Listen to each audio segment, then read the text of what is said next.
Hi everyone, LazyFire here. Welcome back to Battlefield 4 Multiplayer. Today we're playing on Golmud Railway. You may remember this map from the obliteration video I did. Anyways, this is the largest, as far as I can tell, of the vanilla game maps. So, out of everything else in this game, this one has the most points, it has the most vehicles, it has the most types of vehicles too. It has all three types of helicopters, both types of attack jet, tanks, mobile AA, LAVs, jeeps, everything, I think save for ATVs and dirt bikes, are represented on this map. So it's worth noting just for that reason. But for another reason too, it has one of the really cool mission objectives, or sorry, capture points. I keep saying mission objectives, capture points of the vanilla games, and that is the D point. And we'll get to it in a second. First, I do want to talk about this F area here that we're going towards. There's one, two, three, four tanks. Four tanks coming to F. And it's me and one other tank here. Our other ones seem to have gone up towards A and B, which is the smart move. I figured I'd help out until we could get the rocket truck out of there, and we have, so I'm gone. Goodbye. I don't really care for the F point. It doesn't really offer any advantage besides that rocket truck. And somebody else realized that and pursued me into the hills here. So right now I'm just trying not to get hit straight in the back so I don't get mobility killed, which I do pretty well. Here's the problem. Now that I'm capping D, I want to be able to back up just enough to hit this guy, but I don't do it. I thought he was going to come right over the hill and just like charge down the way I did, and I'd have a pretty good shot on him. But no, he actually stayed at the top. If I'd moved a little bit, I would have actually had a really good angle on him where he couldn't hit me for that second. But I've scared him off, and a teammate, or actually that other tank, if you look at the minimap, hit him as well. Now watch what happens here. He comes around, he's aiming at that other tank, but I show up. He's mobility killed, and then, yep, friendly got him. That's some good teamwork right there. Now we've captured D. And this being a railway, it's a train, and whoever owns the point, it will move towards their original capture point. In our case, it's E, and the enemy team, it's G. So if you happen to have E and D, the 2 points will be basically on top of each other. Same thing with D and G as well. So it's worth grabbing it. It just basically means, hey, here's an extra point for you back in your spawn, or near your spawn. It makes it very difficult for the enemy team to take it. You can cap it from underneath it. You'll see it's on an elevated railway when it goes all the way back into your spawn. So you can take it from underneath. But a lot of people actually, if they don't have vehicles especially, will just go right up and hang out on the train until they have it. It's not a bad plan, to be honest. And right here, I kind of get in a little bit of trouble trying to help out at F. F is one of those points where I could really take it or leave it. But like I said before, it's not overly useful outside of that rocket truck. It's a tall building, so you can snipe off of it if you really want to, but it's not really worth capping. It's so far away from everything, it doesn't really offer any positional benefit. You're better off going after A and B and C. They're all pretty close together. They can all be taken pretty easily by infantry. There's no good reason to go after that other point. The rocket truck is a nice benefit though, being able to bombard enemy positions from a distance, always helpful. So what you're seeing here is that somebody was taking D, and I'm going to try to move this LAV up here and try to stop them. Now the LAV is not a tank, it doesn't rotate in place like a tank does, it's actually a wheeled vehicle. So it means that I have to kind of get a good approach on everything, and I can't quite do it. I don't know if it's because I wasn't, this is a few weeks old by the way, I wasn't sure if it was because I wasn't used to the vehicle itself, or the size, like the vehicle width. I'm expecting a tank width, but I get this thing, which is a little shorter and smaller. The tank would probably actually be okay in this position, but this guy is kind of stuck. So I just let him fall off. Not a bad deal. You cannot, as far as I can tell, flip a vehicle to the point where you can't get in it in this game. So I wasn't really worried about getting expelled from the vehicle for this. You've seen me take a couple pot shots at helicopters. I do that most times I'm in a tank or any sort of vehicle. Scare them off a little bit, always worth it. If you can keep a helicopter away from your spawn while you're not a mobile AA guy, you're pretty good. And speaking of which, there are mobile AA guns on this map.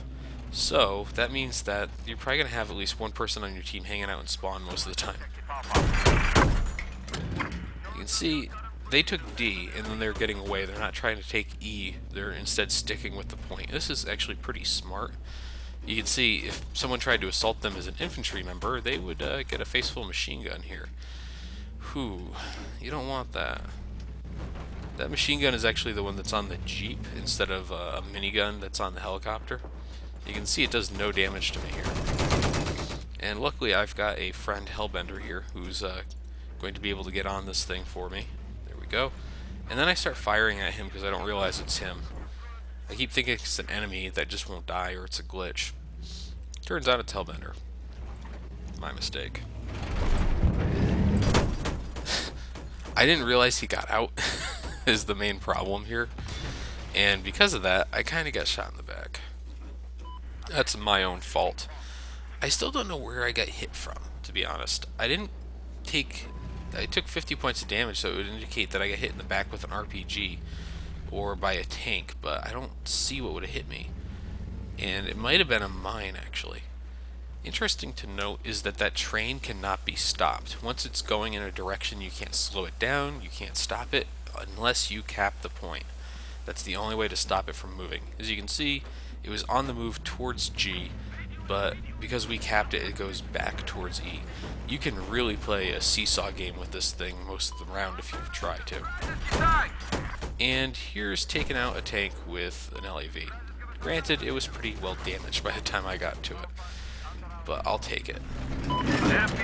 You can see the enemy team is really making a push towards E right now, and that's not really great for us in a lot of ways. Our vehicles are going to come out of there, but look at Arnold here is in a mobile AA, and he cannot take on a tank unless he's got Zunis, really.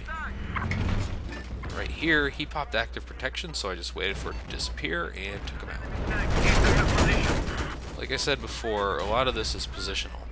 Knowing when and where to take your shots and everything is a huge important part of vehicle combat, especially if you have the LAV versus a tank. Unfortunately, I'm not very smart about my positioning. Hellbender calls out, hey, there's a Jeep coming, and I just get gunned down.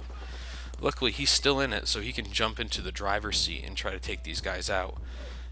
But unfortunately, what happens here is that I jump back in there with him, figuring that we'll just continue our domination, he can drive. And then, well, it doesn't work out like that. He realizes I'm back in there. He jumps into the third seat. Give it a moment. And he tells me to drive. I don't really...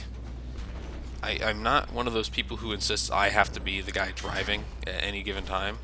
That's just not really something I'm into. I don't feel like that has to be a thing. And now it's because moments like that where I was outclassed from the start. That guy actually has a very similar setup to me, save for the reactive armor and for his shell type. So he and I were pretty evenly matched. Right here you're going to see I could have gone out there and spawned on a teammate who was right near that LAV, and I probably could have killed it. I have an engineer class. But instead I decided to go for C. It's always better to have a point than have revenge in this game. Unfortunately, I get gunned down pretty quickly here. I didn't even have time to really react to that guy. He must have been waiting for me. Oof, he's getting hit. Now, the important thing to note about C is that it's kind of the vital point in this map in a lot of ways. It's right near where D is when it's neutral. So if you have C, you can just run down there and grab D as it comes by and make sure it goes back to your team. If you have C, you also have pretty easy access up to A and B.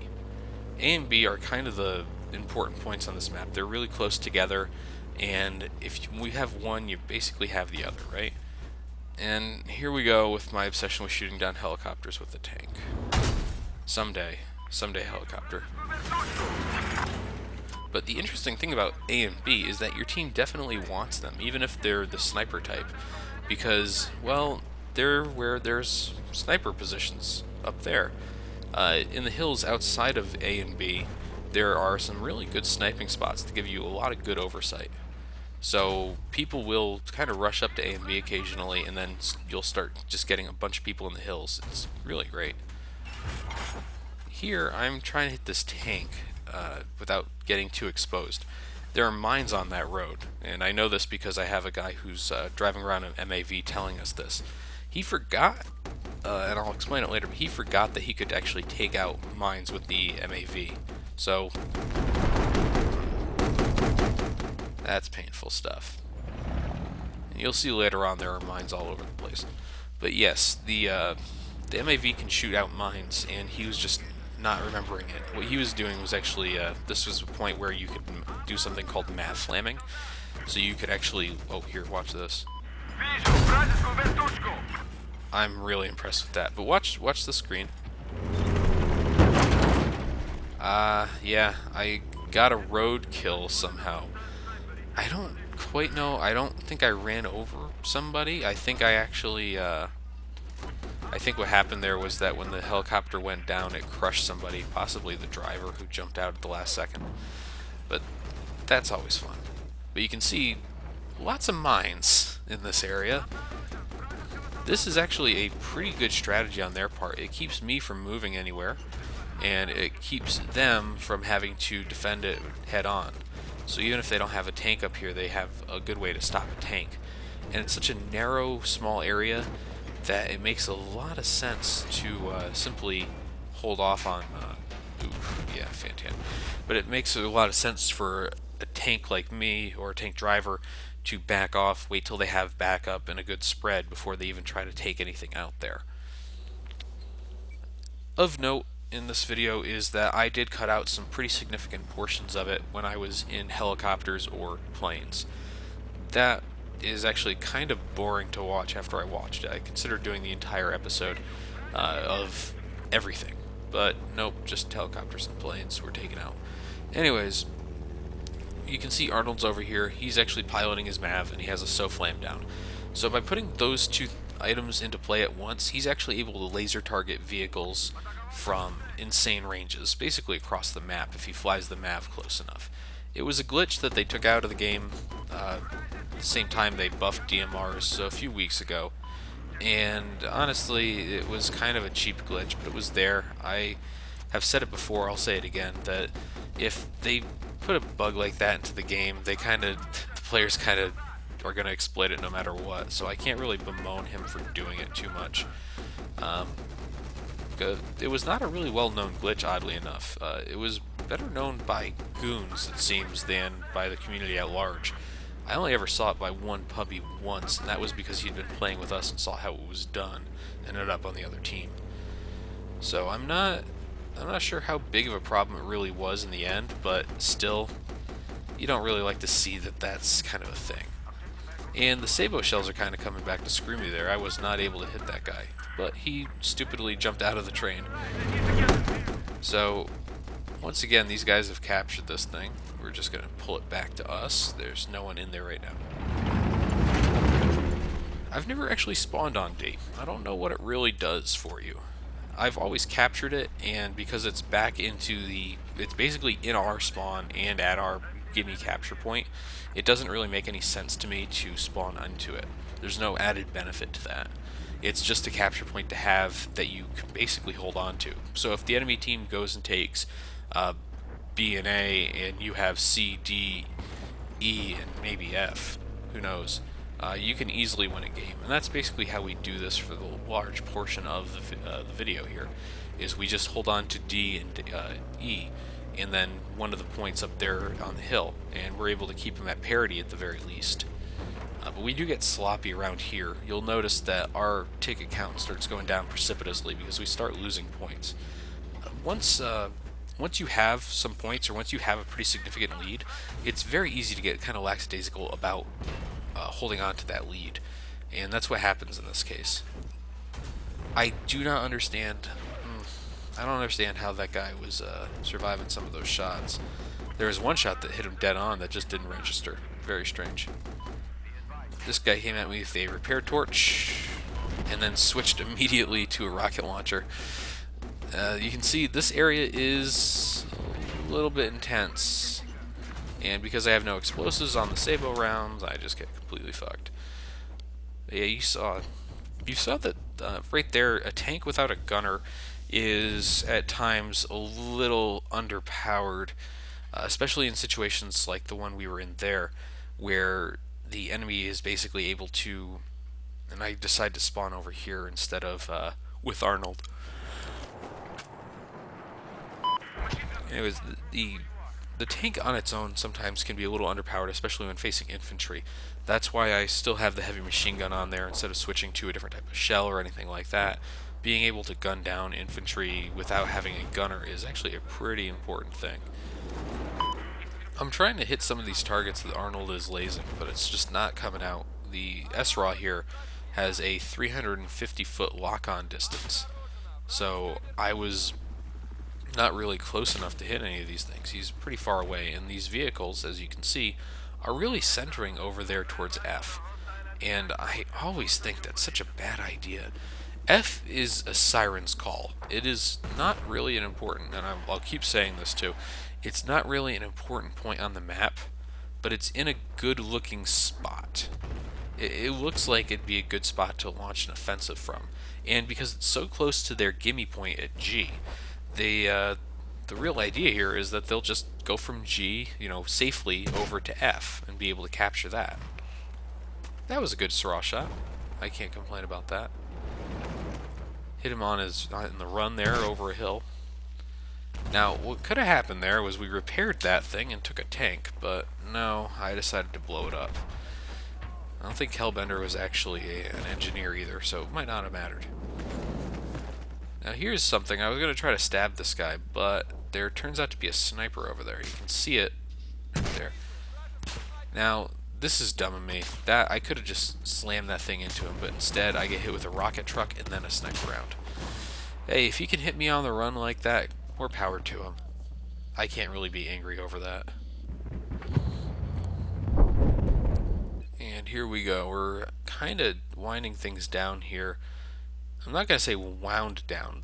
I've definitely lost games that were much more lopsided than this in the last few minutes. If the enemy team came through and captured all the points, the ticket bleed would be so bad that we would just automatically lose. As it stands, we do lose a lot of our tickets in the next few minutes, while they lose relatively few. You can see even now from the last time we even looked at the board, we've lost quite a few tickets here. And unfortunately, that is kind of important. The fact that we can't capture points towards the end of the game is kind of an issue. And, teams that start off strong but finish weak really have the chance to lose a game. The problem becomes that if you get complacent about having these points up in the hill, a lot of people will end up going towards the not really necessary points like F.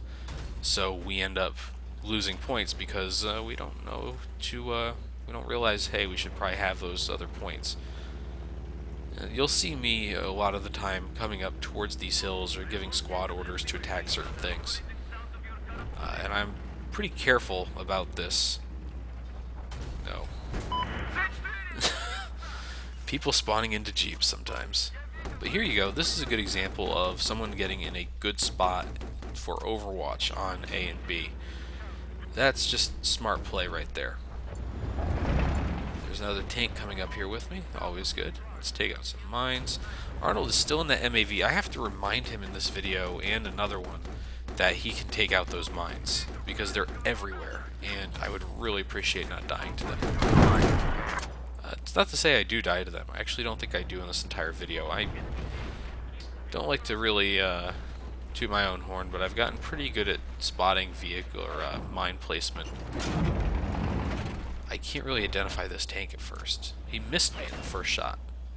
Only glanced me on the second one. But you can see we're kind of in a battle here where I'm not probably going to win. I'm very concerned why I was doing that little damage to him. I was hitting him on the side. Not entirely confident that was coming out correctly. You can see that was another guy with a staff shell instead of a machine gun. That's very popular because there's still the staff glitch. Well, that was different.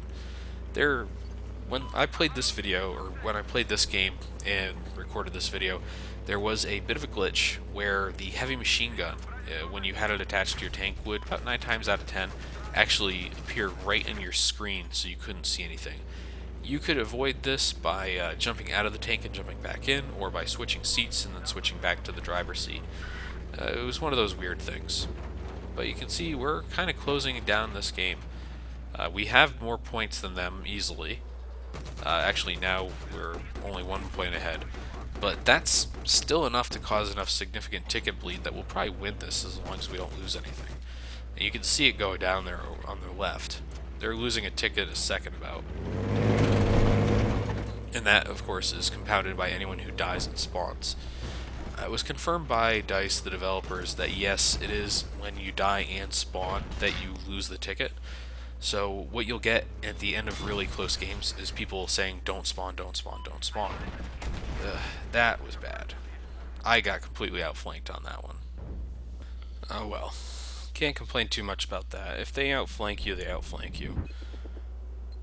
Right here, I consider getting into the frogfoot, and I do for a little bit. But the smart move at the end of the game like this, and I know that we're losing our starter point, and we don't have it actually, is to go ahead and Jihad Jeep.